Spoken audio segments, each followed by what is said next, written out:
Hello, it's good to be back at the World Storytelling Cafe. I've been asked if I'd like to do some more stories, and if you know a storyteller, they rarely refuse to tell a story.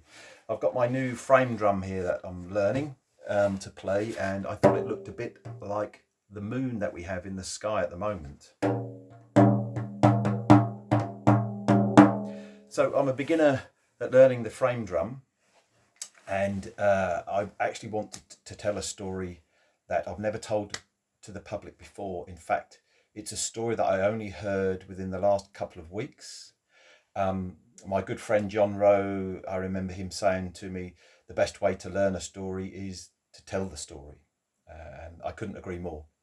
It's always a bit of a risk when it's a first story, first airing. I got the story from a podcast. I was listening to Amy Douglas interviewing Helen East, and they were talking about their both of their experiences with Duncan Williamson, who seems to be who seems to be in the news more and more and more with regard to storytelling. There seems to be a bit of a renaissance, which for me, relatively new to Duncan Williamson stories.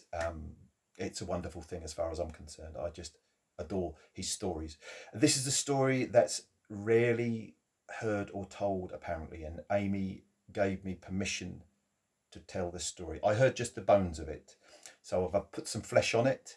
I'm sure it needs a bit of polishing and shining and what have we, but hey, I'm not going to let that stop me telling a story that I think that needs to be told.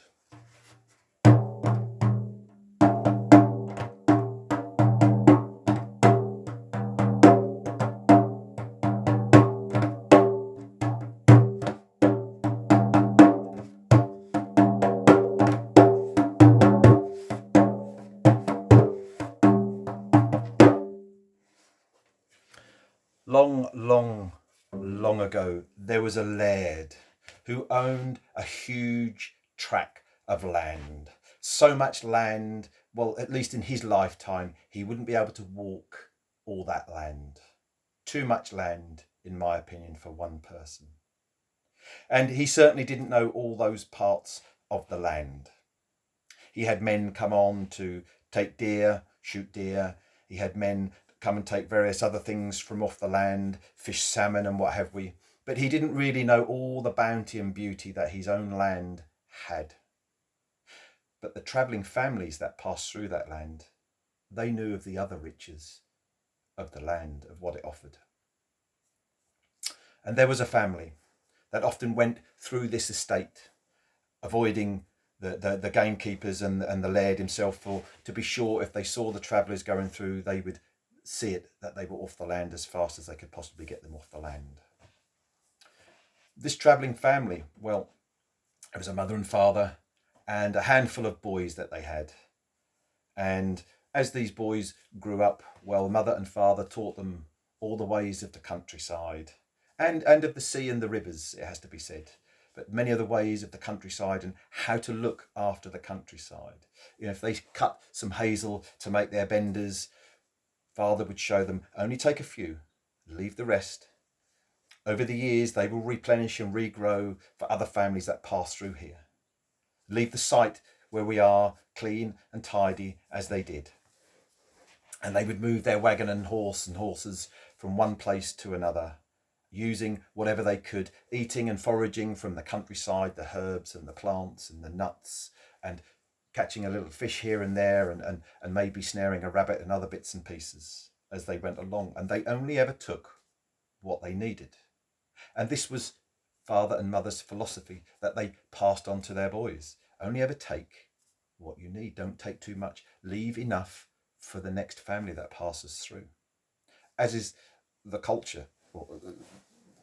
And, well, boys being boys, well, as they got a bit older, they began to compete with each other. You know what teenage boys are like. There was only a year apart from each lad, and they began to compete with each other. They wanted to prove who was stronger than the other one, who could throw a stone further than another one, who could snare a rabbit quicker than the other, etc., etc. Who could catch a fish this big? No, it was this big. No, it was this. No, mine was this big.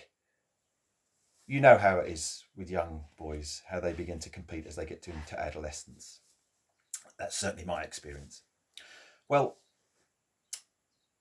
the boys began to compete a bit more, and father would remind them, about looking after the land and not taking more than you needed. And he could see that the boys were probably going to need a lesson. Well, they knew of a little inlet from the sea where the sea came in and formed the river. And as the water went through, it went from salty to river, sweet, clean river water, and the salmon would come through. And if you hit it at the right time of year, well, there was plenty for everybody to eat. The laird didn't know of this place. The gamekeeper didn't know of this place, but the travellers, they did. And this secret bit of information they would pass on from one family to another. And it was always a source of food for certain times of the year for them, a good source of food. Well, father thought it's time the boys knew of this place. So they set up a little camp discreetly, and the boys could see the inlet of the river. They could see the salmon beginning to run. They were coming back inland from the sea, that return journey that they make, and there were lots of them. There were lots and lots and lots of salmon swimming up this river, and the boys were so excited. They couldn't believe. They thought, well, this is going to be amazing. Well, they began to fish with a rod and a hook and line to start with, but there were so many salmon. Well, they could get in the water and catch them with their hands, which is what they began to do to compete with each other. And many of the salmon dodged and slipped and slid and got past them. But every now and again, one of the boys would grab a salmon and get it out and just do away with it, kind of thing, just bop on the head with the old priest. And they began to compete, of course. Well, it ended up, father watched. He knew what was going to happen. And he thought, well, it's time the boys learnt their lesson. And the boys were all in the river by this stage. It was a warm day. They were splashing and having a bit of fun. And they were catching salmon as and when they could. And they began to take more than they needed. And father said to them, be sure you don't take more than you need. Well, adolescent boys being adolescent boys, they ignored their father. They were getting carried away in the moment with competing each other, and they ignored their father. And father and mother just waited, for they knew what was going to happen. And as the boys were in there trying to catch more and more salmon, more than they needed, they already had enough on the bank, they were still catching more. Well, they felt the rumbling before they saw anything. The river began to shudder and shimmer, and the waves began to come up that river from out of the sea. And before they knew it, a huge salmon came swimming up the river, the largest salmon they'd ever seen, the size of a whale, with a mouth full of teeth and eyes of red, and it came roaring up that river. And the boys were absolutely terrified, and they jumped out of that river and got out the way. And then as soon as it had come, well, it disappeared. And father thought, well, hopefully that's their lesson. Well, that evening, they made their fire, they kindled their fire and got a fire going, and they sat around and they cooked some of that salmon. And they sat and they had some herbs and what have we with it, a few potatoes. And they sat and they were eating and they were talking about the day and the fish, that giant salmon that came up the inlet from out of the sea. And father said to them, that's the devil salmon. He knows when you are taking too much. Nature knows when you are taking too much. And nature will always show you when you are taking too much. My boys, let that be a lesson to you. And so the boys learnt that day the consequences of if they take too much. And that's the end of my story. And as I say, it's a new story. It's a story that's going to grow on me, I'm sure. I love it. I hope you enjoyed it. Rough spots and everything. Thank you for that. And now I'm going to think about my next story.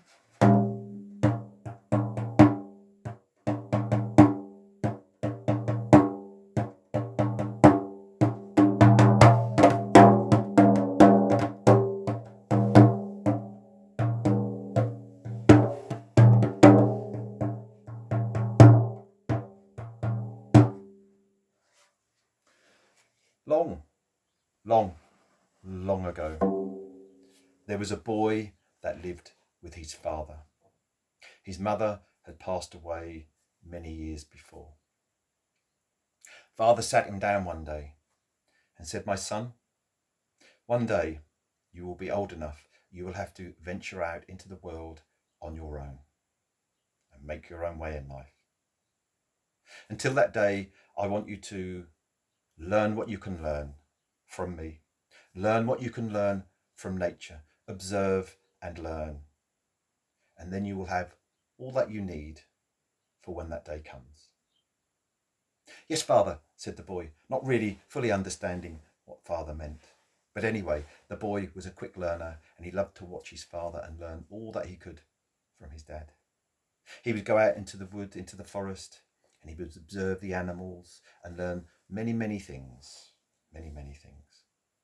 And the months and the years went past in quite a happy life. Things were tough. They were not rich, but he had the richness of the nature around him and the kindness of his father. One day, when the boy was much older, his father said, "Son, please sit down." And the boy sat at the little table that they had. There was only 2 chairs, and he sat down. And the father said, "My son, it is time for you to leave. It is time for you to find your way in the world. But before you go, I wish to give you some things to take with you." And the father turned round and he went to the wall of the fireplace and he took off a sword that had always been up there. And the boy had always wondered and looked and wondered about this sword. And father said, "This sword was given to me by my father. It was given to him by his father, and his father, and his father, and his father, as far back as we know. This is the family's sword. It will protect you. It will look after you. Take this." And then father went and got a loaf of bread out the pantry and put a loaf out of the larder and put a loaf down on the table. And let me tell you, if you had a whole loaf of bread in those times, consider yourself to be rich. These were tough times. And the boy acknowledged the loaf of bread. And then his father got a sackcloth and put that on the table and said, "Son, this is all you will need." The boy put the loaf of bread in the sack and he put the sword through his belt. He stood up, he hugged and kissed his father goodbye, and he left. Well, he walked and he walked and he walked. He walked over hills and down dale, through valleys, along rivers, through woods and forests, over mountains, and on he walked. One day he was walking and he heard a commotion, an argument. And he hid behind a tree and he had a little look to see what he could see. And there in the distance, not so far away, he could see a lion arguing. So he crept a bit closer. And then he noticed the lion was arguing with a falcon who was arguing with an ant. And the 3 of them were arguing with each other. And then the boy noticed that there was a dead horse at their feet. The lion looked up and saw the boy. "Boy," said the lion, for he could speak. "Boy, come here, come here." And the boy looked around and the lion said, "Yes, you. Don't be afraid. Come here, boy." And the boy nervously went over to where the lion, the falcon and the ant were. The lion said, "We need your help. We have found this dead horse. There is lots of fresh meat on it to eat, but we can't decide how to divide it. What do you suggest?" And the boy said, "Well, lion, you are a large creature. You must have the largest portion of the horse. Falcon, you have a delicate stomach, so you can have the liver, the lights, the hearts, the kidneys, and what have we from inside. And ant, I think you should have the horse's head. For on the head, in all those little nooks and crannies, there will be meat for you to eat." Well, the lion, the falcon and the ant thought this was a good suggestion. Well, I think you've solved it, said the lion. Thank you. We must give you a gift of some description. And the boy said, I have everything that I need. I don't need anything. And the lion said, but I insist. We want to give you something. Please accept a gift. And the boy, well, he was polite. And he said, well, okay, just a little something perhaps. And the lion looked at the boy in his eyes and said, I want to give you the courage of a lion, the heart of a lion, whenever you need it. The falcon stepped forward and said, I want to give you the ability of flight whenever you need it. And the ant stepped forward and said, I want to give you the ability to shrink to the size of an ant whenever you need it. Well, the boy wasn't sure about the ant idea, but he was polite and he thanked them and he bid them farewell and off he went on his journey. Well, he was walking for a while and, well, I don't know about you, but if someone told me that I could fly like a falcon, I would want to try. Are you like that? Are you? I think yes, most of you are saying that you would like to fly like a falcon if you had that power. Well, this boy was like you. He stopped and he just imagined himself as a falcon and he took off and he soared high up into the sky, and there he hovered, surveying everything below him. He could see everything. And he was looking around as falcons do with that wonderful vision that they have. And in the distance, he saw a castle. So he flew towards the castle. And at one end of the castle, there was a tower and there was a beautiful big tree beside the tower. And he landed on a branch. Inside the tower was a princess.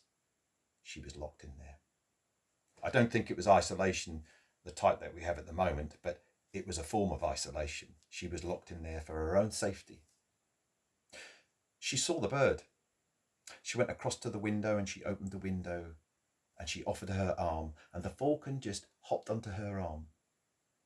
And she went into her room and she actually had a bird's cage, and she opened the door and the falcon happily hopped into the cage and she closed the cage. And there the falcon sat quite happily. Well, the princess rather was brought her meal a bit later in the day, and she ate her meal and she did a bit of sewing and what have we. And then it was her bedtime and she took herself to bed and she fell asleep quite soon. Well, the falcon in the cage, well, he turned into an ant and he crept in between those bars, down the stem of the cage, across the room. He became the boy. He sat down in the chair beside the princess and he leant forward and he woke her up and she screamed, "Ah, there's a troll in my room, there's a troll in my room." Well, the king, her father, heard this. He came running down the corridor. He unlocked the door and he got into the room. Well, by this time, the falcon was back in the cage. And he came in and he said, "What is it? What is it?" She said, "There's a troll in the room, there's a troll in the room." Well, he looked behind the curtains and he couldn't see anything. He looked underneath the bed. He couldn't see anything. He looked in the cupboard. He couldn't see anything. He said, "There's nothing in the room, my dear. You're just having a bad dream. Now go back to sleep." And the princess laid herself back down and the king locked her back in that tower and off he went. Well, the princess was soon asleep and the falcon turned into an ant once again, crept between the bars, down the stem, across the floor. When he got to the chair, he became the boy and he sat down and he leant forward and he woke up the princess again. "Ah, he's back in the room, the troll is in the room, the troll is in the room." Well, she could hear the king come running down. He came, unlocked the door. The falcon was back in the cage. He burst into the room. "Where is it? Where is it?" She said, "It's in the room somewhere, it's in the room somewhere." Well, he looked behind the curtains. There was nothing there. He looked underneath the bed. There was nothing there. He looked in the cupboard.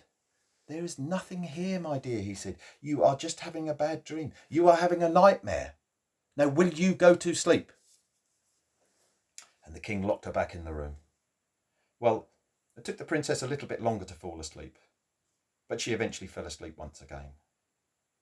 And the falcon, he turned back into an ant. He crept between the bars, down the stem, across the floor, became the boy. He was about to lean forward to wake her up. He thought, oh.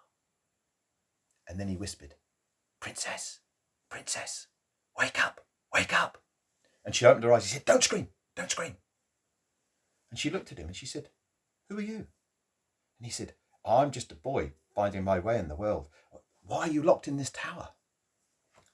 Oh, she sat up. Let me tell you, she said.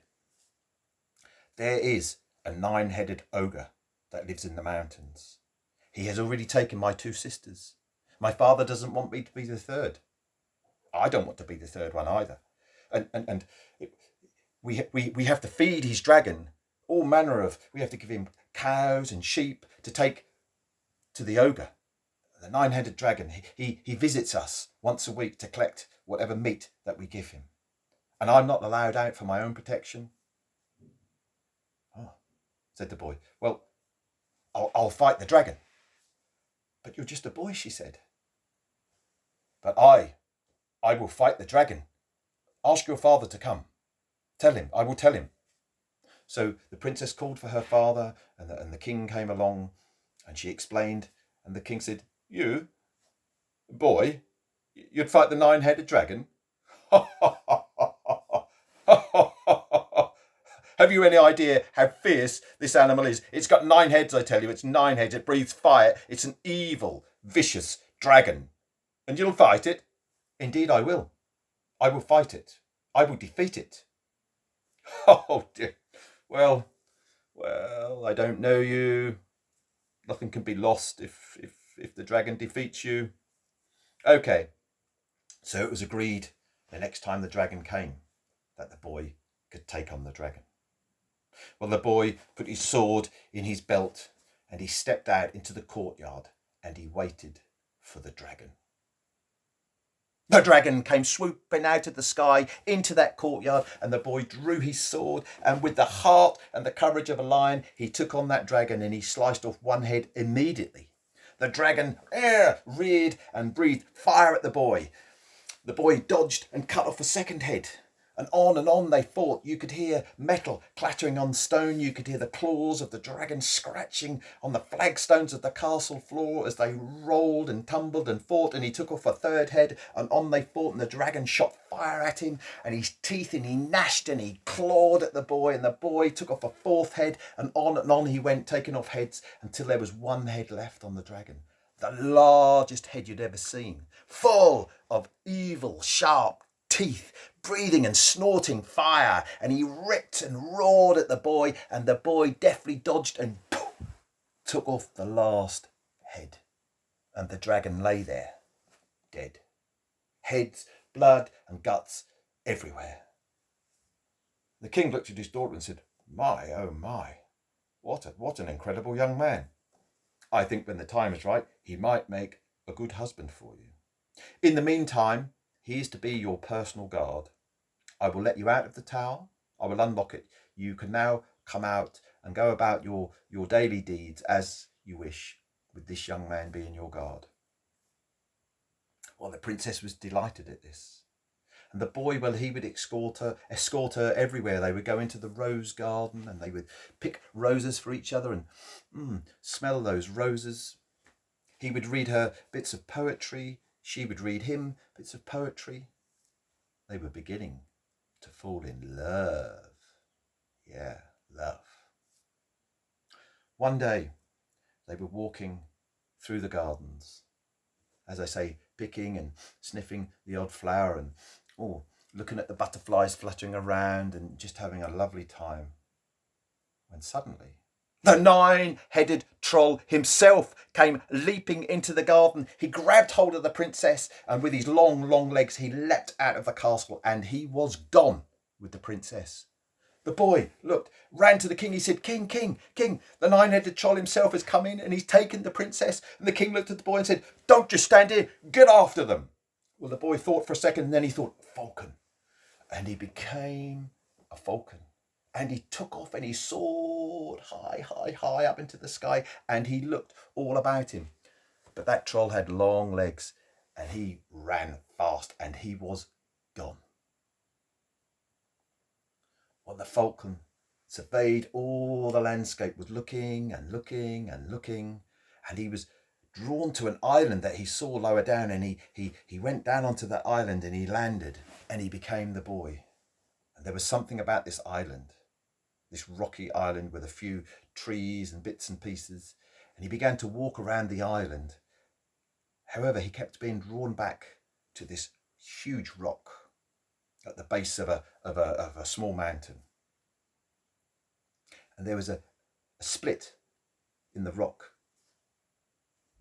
And he knew he was to be in there. But how to get in there? He thought, how can I get in there? And then he thought, become an ant.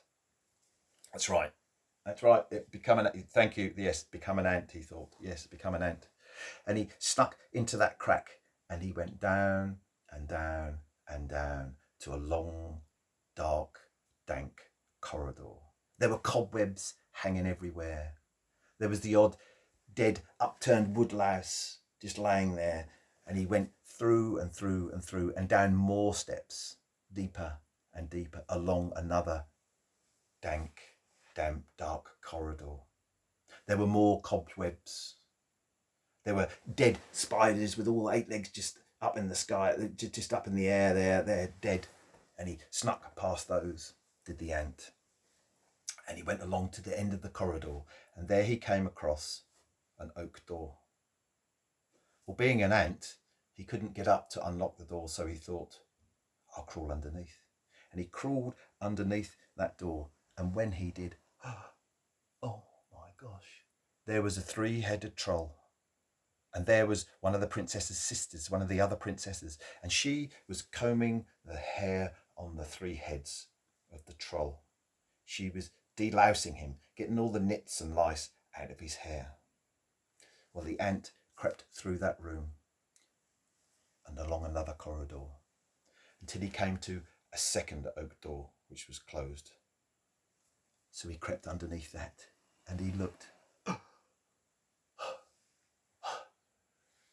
A 6-headed troll, even larger than the one before, with 6 heads. And there was the other princess, the other sister. And she was doing the same. She was combing and delicing the hair on the head of the 6-headed troll. And he went through that room to the end of the corridor, where there was a 3rd oak door. And he crept underneath that. The largest troll he'd ever seen in his life. 9 heads. And there was his princess. And she was doing the same as her sister. She was delousing and getting the nits out of the hair on the 9 heads of the troll. Well, the ant crept across the floor and went onto her foot and just nipped at her ankle. And she knew who it was. She excused herself from the troll, and she went outside the room. And the ant became the boy, and the boy said, Princess, have you asked the troll if he'll ever release you? No, I haven't. Have you ever asked him if he'll ever let you see your father again? No, I haven't. Ask him. You must ask him those questions. And the boy shrank and became the ant again, back onto her foot. And she went back into the room. She picked up her comb, and she continued to comb the hair on the 9-headed troll. Do you think you'll ever release me? She asked. Ha, ha, ha, ha. Release you? No. Do you think you'll ever let me see my father ever again? See your father ever again? Ha, ha, ha, ha. No. There is a way, ha ha, said the troll, but no one knows the way. Ha ha, you are locked in here forever. I'll tell you the way, but no one knows the way, but I'll tell you. I have a 9-headed dragon. He is fierce. If someone could defeat him and cut off his heads and cut off his largest head and get to that large head and open its mouth and lift up its tongue, there would be a tiny grain of sand in there. If they could find that tiny grain of sand and bring it back here and drop it in the split in the rock above our heads, all us trolls would be gone instantly. The ant heard all of this. The ant left her foot, went underneath the door, along the corridor, back through the second room where the princess was still combing the six-headed troll's hair. Through the last room, the other princess was combing the hair on the three-headed troll. Up, out through that split in the rock, and he immediately became the falcon, and he flew off, and he went back to the castle as fast as he possibly could. Well, when he got back there, the dragon, well, he hadn't been cleaned up. The dragon's body and its heads and its blood and its guts were still everywhere. The cleaners hadn't been in. I did hear that they changed contracts after that. But anyway, the dragon was still there. And the boy, well, he went up to the largest head and he opened its mouth. And there was a mouthful of those sharp, sharp teeth. And he lifted up that tongue. And underneath was a tiny grain of sand. And he picked it up. And he put it into his mouth. And he immediately became the falcon. And he took off. And he soared and soared and soared across to get back as fast as he could. But nightfall came. And he couldn't find his way. And he was exhausted. And he needed to rest. So he came down and down and down and down. And in the dark, the black dark of night, he fell asleep. He awoke the next morning as the boy. And he looked and he could hear the sea coming in and out. And he looked around him. He was on a beach. Oh no, the grain of sand. Oh, and I'm on a beach. Well, all day he spent walking up and down and up and down and up and down this beach to find this grain of sand. The sun went down. He couldn't find the grain of sand. He needed to sleep. He slept through the night.